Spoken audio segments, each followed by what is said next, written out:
અને આપણા ગુજરાતનું કંઈક સારું થાય એના માટે તડકત તપીને અને અમે રેલીઓ કરતા હોઈએ છીએ. અને જે પેલા રાત્રિ ડાયરા કરે એને તાપે ના લાગતું હોય ને એમનું સન્માન મળતું હોય છે, તો અમને તો એ વાતનું વધારે દુઃખ છે કે પેલું તડકત તપેલું એનું ફળ મળતું નથી. મને એવું લાગે છે કે વર્ષોથી આ રીતે એક ટોળકી ચાલી આવી છે, એટલે મને એવું લાગે છે કે અમે ક્યાંક એમના વખાણમાં ચાપલુસી કરવામાં થોડા ઓછા ઉતર્યા હોઈએ, એટલે મને બીજા કલાકારોને અવગણના કરવામાં આવે છે.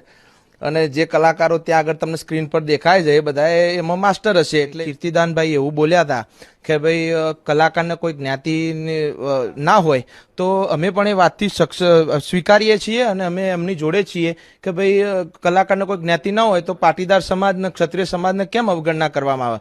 અને બીજો વાત હું એ પણ રજૂ કરું છું કે જ્ઞાતિ તો સર્વસ્વ કહેવાય, જ્ઞાતિ વગર કોઈનું સર્જન ન થાય. એટલે જો પણ તોય તમારી વાતથી તમે સિનિયર કલાકાર છો, તમારી વાતથી અમે સક્ષમ છીએ, તો તમે પહેલા તમારા નામ પાછળથી જ્ઞાતિ કાઢવાની શરૂઆત કરો એટલે હું વિક્રમભાઈ બીજા બધા કલાકારો પાછળથી કાઢવાની શરૂઆત કરી દઈશું. કલાકારો વિધાનસભામાં ગયા જેમને આમંત્રણ આપવામાં આવ્યું હતું, એમનાથી કોઈ સાથે વાતચીત તમારી થઈ? કિંજલ દવે હતા, કિંજલ રબારી હતા, જિગ્નેશ કવિરાજ હતા, કીર્તિદાન ગઢવી?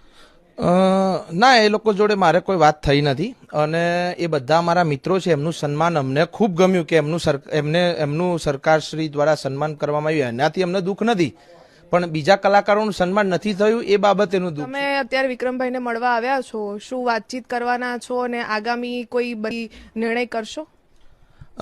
વિક્રમભાઈ અમે બે આજે મળ્યા ત્યારે અમે બસ સરકારશ્રીને અપીલ કરીએ છીએ. સરકારશ્રી મા બાપ છે અને અમારી અપીલ ચોક્કસથી સ્વીકારે, કેમ કે કોઈ પણ પક્ષ અને સરકારના વિરુદ્ધ આ વાત નથી, કેમ કે એ બધાના અમે સમર્થન આપીએ છીએ કાયમ માટે થઈ. અને કોઈ પણ પક્ષનો કાર્યક્રમ હોય ત્યારે અમે એમાં દોડતા આવ્યા છીએ. ઘણી વખત તમને કહું આ મીડિયાના માધ્યમથી કે આપણા નેતાશ્રીઓ આવતા હોય છે, સરકારશ્રી આવતી હોય છે, ત્યારે પેલી લાઈવ રેલી હોય એના કાર્યક્રમો અમે નથી કરતા હોતા. પણ કેમ સરકાર જીતીને આવે.